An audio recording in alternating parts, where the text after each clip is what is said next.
আচার তো আমরা অনেকেই অনেকভাবে তৈরি করে থাকি, কিন্তু কখনো কি এইভাবে টমেটোর আচার তৈরি করে খেয়েছেন বন্ধুরা? খেতে হয় কিন্তু দারুণ মজার। এই টমেটো শেষ হয়ে যাবার আগেই কিন্তু এইভাবে আমার মতো টমেটোর আচার তৈরি করে নিতে পারেন, আর এতটাই পরিমাণে মজার হয়। আমি টমেটোগুলোকে কিন্তু খুব সুন্দর করে টুকরো টুকরো করে কেটে নিয়েছি, দেখতেই পারছেন।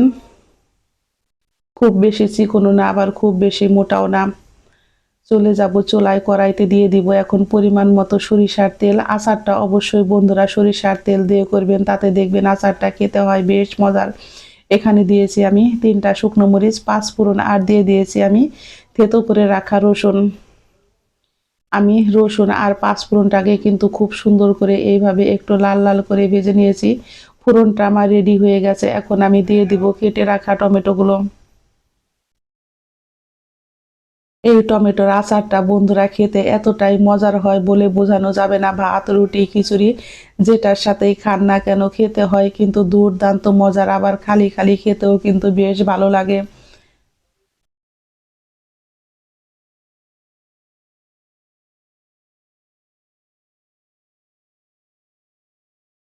আমি এখন টমেটোগুলোকে খুব সুন্দর করে ভেজে নিব 2 থেকে 3 মিনিট।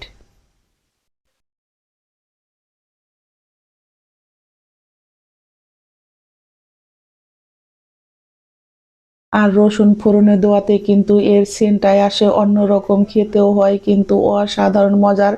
যারা খেয়েছেন তারা তো জানেনই, যারা কখনো টমেটোর আচার খাননি একবার হলো এই টমেটো শেষ হয়ে যাবার আগে এইভাবে আচার তৈরি করে নেন, খেতে পারবেন কিন্তু সারা বছর, আর খেতেও হয় কিন্তু দুর্দান্ত মজার। আমি এখন দিয়ে দিব 1 চামচ পরিমাণে হলুদের গুঁড়া। এখানে কিন্তু আমি 1.5 কেজি পরিমাণে টমেটো নিয়েছি বন্ধুরা, আপনারা আপনাদের সুবিধা অনুযায়ী টমেটো নেবেন।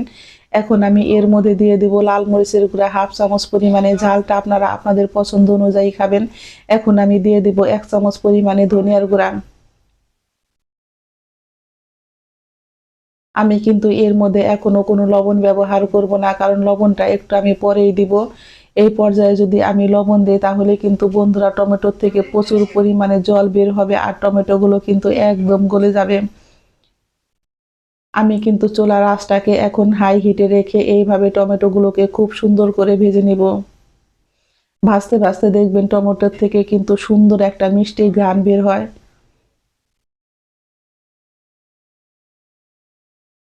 এখন আমি ঢাকনা দিয়ে ঢেকে এইভাবে 2 থেকে 3 মিনিট একটু টমেটোগুলোকে কষিয়ে নিব। এখন আমি এর মধ্যে দিয়ে দিব অল্প কিছু পরিমাণে তেঁতুল। তেঁতুলটা দিলে কিন্তু এই আচারটা খেতে বেশ মজার হয়, একটু টক টক হয়।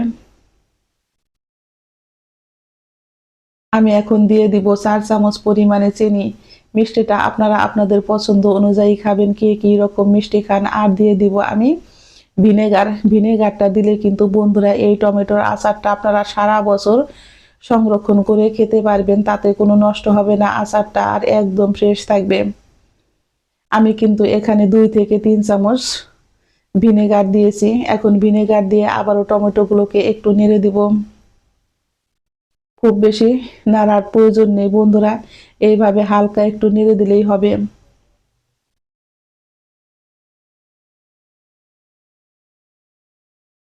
আবারও আমি ঢাকনা দিয়ে ঢেকে 2 থেকে 3 মিনিট এইভাবে একটু রান্না করে নিয়েছি। ঢাকনাটি তুলে আমি আবারও একটু নেড়ে দিব। এইভাবে ঢাকনা দিয়ে ঢেকে ঢেকে আমি টমেটোর আচারটাকে খুব সুন্দর করে আমি রেডি করে নিব। আর দেখতেই পারছেন জলটা কিন্তু আমার এখন একদম কমে গেছে।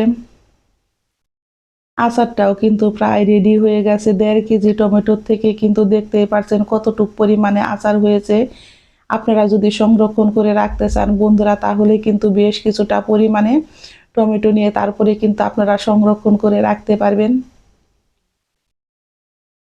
আর এইভাবে আচার তৈরি করলে কিন্তু একটুও নষ্ট হবে না।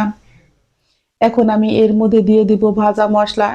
এর মধ্যে আমি নিয়েছি 5 ফোড়ন, শুকনা মরিচ, তেজপাতা, এগুলোকে কিন্তু আমি কাঠখোলায় সুন্দর করে ভেজে শিলপাটায় এগুলোকে আমি মিহি গুঁড়ো করে নিয়েছি। আর মশলাটা অবশ্যই দিবেন, তাহলে দেখবেন আচারটা খেতে কিন্তু দুর্দান্ত মজার হয় আর মুখে লেগে থাকার মতো আচার হয় এই টমেটোর আচার। যারা কখনো না খেয়েছেন একবার হলো এই রেসিপিটা বাসায় ট্রাই করে আমাকে কমেন্ট বক্সে জানাবেন যে কার কেমন লেগেছে। এই পর্যায়ে আমার রেসিপি একটু যদি ভালো লেগে থাকে অবশ্যই একটা লাইক করবেন, কমেন্ট করবেন, এবং যারা আমার নতুন বন্ধু আছেন তারা আমাকে একটা সাবস্ক্রাইব করতে ভুলবেন না। আমার নতুন এবং পুরাতন সকল বন্ধুদের জানাই আমি অসংখ্য ধন্যবাদ।